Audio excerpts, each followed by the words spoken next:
জামায়াতের আমির ডাক্তার শফিকুর রহমানের একটা মন্তব্য নিয়ে গতকাল বিএনপির সিনিয়র যুগ্ম মহাসচিব জনাব রুহুল কবির রিজভী একটা জবাব দিয়েছেন এবং বেশ টাফ জবাব, আমরা এভাবে বলতে পারি। বেশ শক্ত সমালোচনা আছে।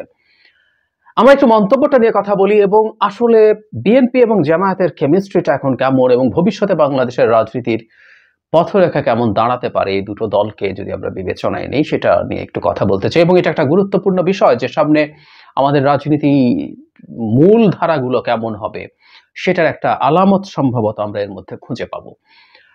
জামায়াতের আমির একটা আপত্তিকর মন্তব্য করেছেন বলে আমি মনে করি, ভীষণ আপত্তিকর এভাবে বলা উচিত। উনি বলেছেন, ডক্টর শফিকুর রহমান বলেন, দেশে পরীক্ষিত দুটি দেশপ্রেমিক শক্তি আছে, একটি সেনাবাহিনী আর একটি জামায়াতে ইসলামী। আওয়ামী লীগ সরকার এই দুই শক্তিরই ক্ষতি সাধন করেছে। আগেই সেনাবাহিনীর ক্ষতি সাধন করেছে, পরে জামায়াতকে তছনছ করে দিতে উঠে পড়ে লেগেছে, ইত্যাদি ইত্যাদি। মানে দুটো দেশপ্রেমিক শক্তি, সেনাবাহিনী এবং জামায়াত। মানে আমার সাথে সাথেই মনে পড়লো এবং আমি খুঁজে পেলাম শেখ হাসিনা গন্ধ আছে। জামায়াতের আমিরের মুখে বক্তব্যে শেখ হাসিনার গন্ধ পাওয়া গেল। আমি আগে শেখ হাসিনার মন্তব্যটা পড়ি। 2011 সালে তিনি একটা কর্মসূচির সমালোচনা করে বলছেন, বিডি নিউজ 24 এর নিউজ, যারা এখন দেশপ্রেমের কথা বলছেন দেশের কোনো সংকটেই তাদের পাওয়া যায় না। তিনি বলেন, আমার চেয়ে কে বেশি দেশপ্রেমিক, আমার চেয়ে দেশের স্বার্থ নিয়ে কে বেশি চিন্তা করে, এটাই আমার প্রশ্ন। শেখ হাসিনাই সবচেয়ে বড় দেশপ্রেমিক। অবশ্য জামায়াত আমির তার দেশপ্রেমিক, পরীক্ষিত দেশপ্রেমিকে উনি একা নন, সাথে সেনাবাহিনীকে রেখেছেন। স্বাভাবিকভাবেই এটা আলোচনা জন্ম দিয়েছে, সাথে সেনাবাহিনী কেন, সেনাবাহিনীকে খুশি রাখার চেষ্টা। তার চাইতে বড় কথা, কেউ যখন দাবি করি এই দুটো শক্তি দেশপ্রেমিক, আমি অনেক আগে একটা ভিডিওতে বলেছিলাম সেনাবাহিনীর আগে যেভাবে দেশপ্রেমিক যুক্ত করতে হয়, আমি পছন্দ করি না। এটা আমি পছন্দ করি না। এই দেশে প্রতিটা পেশা শ্রেণীর মানুষ দেশপ্রেমিক হতে পারেন, সেনাবাহিনীও দেশপ্রেমিক নিশ্চয়ই, কিন্তু এই মানে অ্যাডজেক্টিভ, বিশেষণ তাদের নামের সাথে লাগিয়ে বিশেষায়িত করার এই প্রবণতা ভালো না, আমি ভালোভাবে দেখি না। এতে অন্যদেরকে খাটো করা হয়। এবং জামায়াত আমির যখন নিজেদেরকে এবং সেনাবাহিনীকে রাখছেন, তার মানে আর কেউ দেশপ্রেমিক নন। ভয়ঙ্কর মন্তব্য, মানুষকে অত্যন্ত নিচু করে তোলা, আন্ডারমাইন করা। তাদের ভাষায় আর কেউ দেশপ্রেমিক নন। রাজনৈতিক স্ফিয়ারের কথা যদি বলি, ধরুন বিএনপি, আমি জানি দেশপ্রেমিক না তা বলছি না, জামায়াতকে আমি দেশপ্রেমিকই বলছি, কিন্তু তারাই শুধু দেশপ্রেমিক এই ক্লেমিংটার প্রবলেমের কথা বলছি। রাজনীতির মাঠে জামায়াতের চাইতে অনেক বেশি দীর্ঘ সময়, অনেক বেশি দীর্ঘদিন সাফার করেছে বিএনপি। তারা শেখ হাসিনার বিরুদ্ধে লড়াই জারি রেখেছেন। যেহেতু সাংগঠনিক সাইজে, জনসংখ্যার সাইজে, সমর্থকের সাইজে, কর্মীর সাইজে তারা জামায়াতের চাইতে অনেক বড়, শেখ হাসিনা তাদেরকেই সবচেয়ে বেশি বড় থ্রেট মনে করেছেন। বাট তারা তাদের লড়াই চালিয়ে গেছেন। আরো বহু মানুষ লড়াই করেছেন, সাধারণ মানুষ লড়াই করেছেন, অন্যান্য দল লড়াই করেছেন, মাঠে থেকেছেন, জেল খেটেছেন। বহু মানুষ ব্যক্তিগতভাবে কোনো দল করেন না এমন অনেক মানুষ জেলে গেছেন শুধুমাত্র শেখ হাসিনার রেজিমের বিরুদ্ধে লড়াই করার জন্য, মামলার হয়রানির মধ্যে পড়েছেন। কেউ দেশপ্রেমিক না। জামায়াত আর সেনাবাহিনী দেশপ্রেমিক। সবাইকে নাকচ করে দেয়া, সবাইকে বাতিল করে দেয়া, খুবই আপত্তিকর মন্তব্য যে কোনো বিবেচনায়। যাই হোক, জনাব রিজভী খুবই টাফ জবাব দিয়েছেন এটা, এবং এর মধ্যে একটা সূত্র আছে ভবিষ্যতের রাজনীতিটা কিভাবে হবে। প্রথম আলো থেকে পড়ছি, 1971 সালে মহান মুক্তিযুদ্ধে জামায়াত ইসলামের ভূমিকা নিয়ে প্রশ্ন তুলে বিএনপির জ্যেষ্ঠ যুগ্ম মহাসচিব রুহুল কবির রিজভী বলেছেন, 71-এ আপনাদের ভূমিকা কি ছিল? আপনারা কোন সেক্টরে যুদ্ধ করেছেন? আপনারা কোন সেক্টর কমান্ডারের আন্ডারে যুদ্ধ করেছেন? তিনি অনেক কথা বলেন। তিনি আরো বলেন, একটি রাজনৈতিক দল আমি দেখলাম, এটা আমার কাছে বিস্ময় লেগেছে, দেশপ্রেমী তারা আর সেনাবাহিনী। সেনাবাহিনী দেশপ্রেমী নিঃসন্দেহে, কারণ তাদের পূর্বপুরুষেরা এই বাংলাদেশ নির্মাণে জীবন বাজি রেখে যুদ্ধ করেছিলেন। তাই স্বাধীনতার ঘোষণা দিয়েছেন যে মেজর জিয়াউর রহমান, যিনি অন্যতম সেক্টর কমান্ডার, তিনি স্বাধীনতার ঘোষণা দিয়েছেন। আরো মেজর যারা আছেন, এগুলো সবকিছু বলা। তারপরে বলছেন যে সেনাবাহিনী জনগণের পক্ষে অবস্থান গ্রহণ করেছেন, 24-এর অভ্যুত্থানেও সেখানেও উজ্জ্বল ভূমিকা আছে। তো সেনাবাহিনীকে বিএনপি এন্ডোর্স করছেন। এরপর বলছেন, আমি সেই রাজনৈতিক দলকে বলতে চাই, ইসলামপন্থী সেই রাজনৈতিক দল, 71-এ আপনাদের ভূমিকা কি ছিল? আপনারা কোন সেক্টরে যুদ্ধ করেছেন? আপনারা কোন সেক্টর কমান্ডারের আন্ডারে যুদ্ধ করেছেন? বাংলাদেশে কেউ দেশপ্রেমী নেই, শুধু একটি রাজনৈতিক দল দেশপ্রেমী।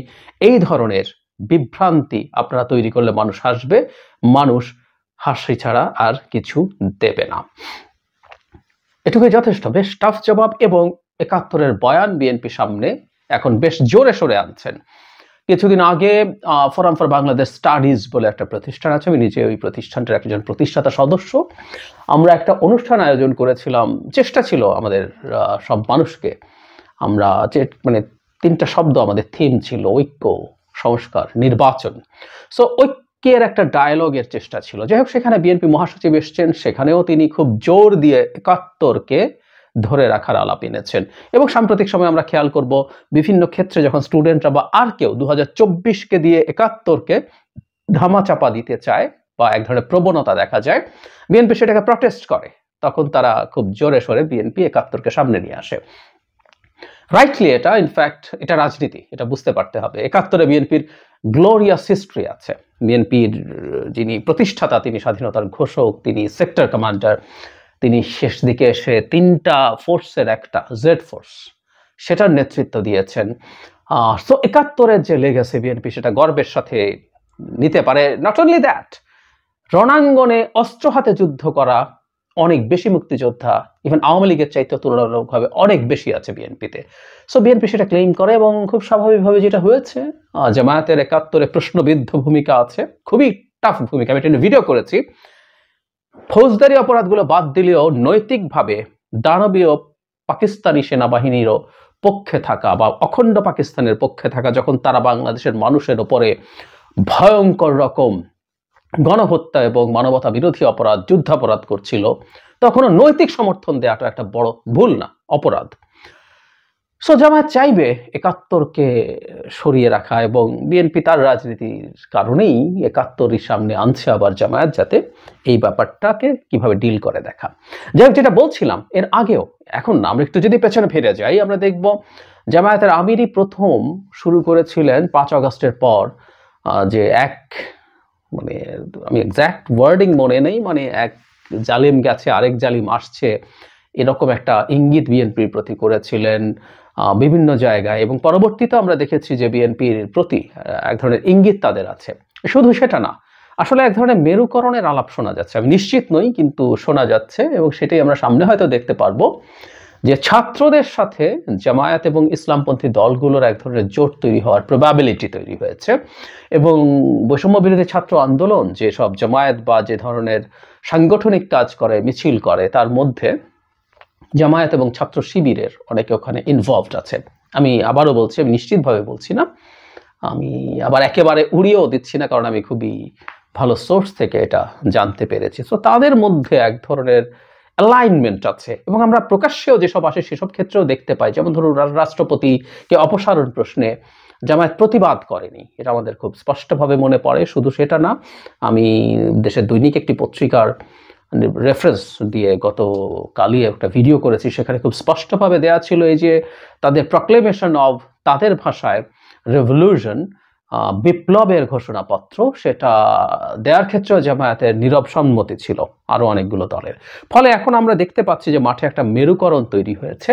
ইসলামপন্থী দলগুলো একদিকে, জামায়াত এর আগেই ঘোষণা দিয়েছে তারা বিভিন্ন ইসলামপন্থী দলের সাথে আলোচনা করছিলেন, এবং খুব অবিশ্বাস্যভাবে ইসলামী আন্দোলনের মতো দল, যারা মূলত একটা পীরের অনুসারীদের দল, সেই দলের সাথে জামায়াতের ঐতিহাসিকভাবে, যারা পীরের অনুসারী, তাদের সাথে জামায়াতের ঐতিহাসিক দ্বন্দ্ব আছে, কিন্তু সেটাও মিটিয়ে তারা বসার চেষ্টা করেছেন। সো ওইদিকে একটা মেরুকরণ হচ্ছে। তার সাথে আমি নিশ্চিত নই বৈষম্য বিরোধী ছাত্ররা যে দল করতে যাচ্ছেন তারা যুক্ত হবেন কিনা, কিন্তু অপর পাশে বিএনপি একটা সেন্ট্রিস্ট দল হিসেবে থাকছে, এবং এরকম একটা পলিটিক্যাল মেরুকরণ বাংলাদেশের, ভবিষ্যৎ বাংলাদেশের জন্য আমি প্রাথমিকভাবে অন্তত এই মুহূর্তে দেখতে পাচ্ছি, যেখানে মধ্য ডান এবং ফার রাইটরা মিলে একটা দল হবে। এবং বিএনপি একসময় যে মধ্য ডান ধরনের টেন্ডেন্সি ছিল, সেটা থেকে সরে এসে এখন পর্যন্ত বিএনপি অন্তত এক ধরনের সেন্ট্রিস্ট পলিটিক্যাল ফোর্স হিসেবে তার অ্যাটিটিউড দেখাচ্ছেন।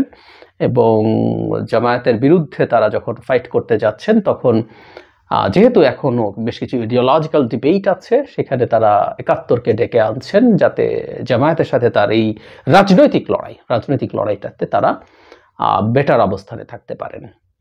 কিন্তু একটা জিনিস একটু মনে রাখতে হবে, যদি এরকম কিছু ঘটে, আমি এটা নিয়ে হয়তো বিস্তারিতভাবে কথা বলবো। সেটা হচ্ছে বাংলাদেশে ৫ আগস্টের পর ইডিওলজিক্যাল ডিবেট অনেক বেশি জায়গা পাওয়ায় যেটা ঝুঁকি তৈরি হয়েছে, সেটা হচ্ছে এরকম ডিবেট আসা মানেই হচ্ছে আমাদের ওয়েলফেয়ারের আলোচনা কমে যাওয়া। তখন মানুষ এগুলো নিয়েই বেশি হুমড়ি খেয়ে পড়ে, হামলে পড়ে। ভারতে যখন হিন্দুত্ববাদী রাজনীতি হয়, তখন মানুষ কেমন আছে তার চাইতে এটা জরুরি হয়ে যায় যে আমাদের হিন্দু ধর্মের ঐতিহ্য, আমাদের হিন্দুত্ববাদীরা কতটুকু রক্ষা করতে পারবেন, আমরা কতটুকু থ্রেটের মুখে আছি, মুসলিমরা কত সন্তান জন্ম দিয়ে দিল, কত দখল করে ফেললো, বা আমরা অখণ্ড ভারত পাবো কি না। এরকম নানা ইডিওলজিক্যাল আলোচনা যখন চলতে থাকে, তখন এই ভারত যে বিজেপির অধীনে ক্রমাগতভাবে অনেক খারাপ দিকে গেছে, খারাপ দিকে এই অর্থে যে যতটুকু উন্নতি হওয়ার কথা, জনগণের যত ভালো থাকার কথা সেটা হচ্ছে না, এই আলাপগুলো চাপা পড়ে যায়। সুতরাং আমাদের মাটিতেও এই আলাপটা দেখছি, এবং এই আলাপটা যতই বাড়তে থাকবে সেটা ওয়েলফেয়ারের আলাপকে কমিয়ে দেবে, এবং সেটাই হলো ঝুঁকির জায়গা। আমি বহুবার বলছি, এবং এই কারণে আমি আইডেন্টিটি পলিটিক্স খুবই ঘোর বিরোধী। শুধু এই কারণে না যে এটা ওয়েলফেয়ারের আলোচনা সরিয়ে দেয়, এটা এই কারণেও যে প্রতিটা আইডেন্টিটি আসলে নেভার এন্ডিং একটা আইডেন্টিটি আনা হবে। এবং ইসলাম যদি একটা আইডেন্টিটি হিসাবে আনা হয়, এর মধ্যে অসংখ্য বিভেদ আছে, অসংখ্য বিভক্তি আছে, একদিন বিস্তারিত আলোচনা করব। সেগুলো বরং আরো অস্থিরতা জন্ম দেয়। ইসলাম আইডেন্টিটি যারা এনেছেন, যারা সমাজে রাজনীতিতে রাখতে চান, তাদের অনেকের হাতেই, যারা দেখছি তাদের কথা বলছি না, এই যে এই অভ্যুত্থানের পর মাজার ভাঙা হলো অনেকগুলো, কিন্তু যারা মাজারকে কেন্দ্র করে ইসলামকে দেখেন, আমি কোনটা সঠিক কোনটা ভুল সেই কথা বলছি না, তিনি ওটাকে সঠিক মনে করেন, এবং আরেকটা গ্রুপ ভুল মনে করেন এবং রীতিমতো ভেঙে চুরে দিচ্ছেন। সো আমরা যখনই একটা আইডেন্টিটি আনি, ওটার মধ্যেই নানান রকম বিভেদ আবার তৈরি হয়। এটাই সংকটের জায়গা। যাই হোক, আমরা এখন এই মুহূর্তে এটা দেখতে পাচ্ছি, এবং বাংলাদেশে এক ধরনের সফট টু টাফ ইসলামিস্ট আইডেন্টিটির মানুষজন একত্র হচ্ছেন, অ্যাপারেন্টলি এটা দেখা যাচ্ছে, এবং বিএনপি তার কাউন্টার ফোর্স হিসাবে দাঁড়াচ্ছে। আমরা সাম্প্রতিক সময়ে জামায়াত এবং বিএনপির যে ফাইট দেখছি, ইডিওলজিক্যাল ফাইট, সেটা আমাদেরকে সেই আভাস দিচ্ছে। দেখা যাক সামনে কি হয়।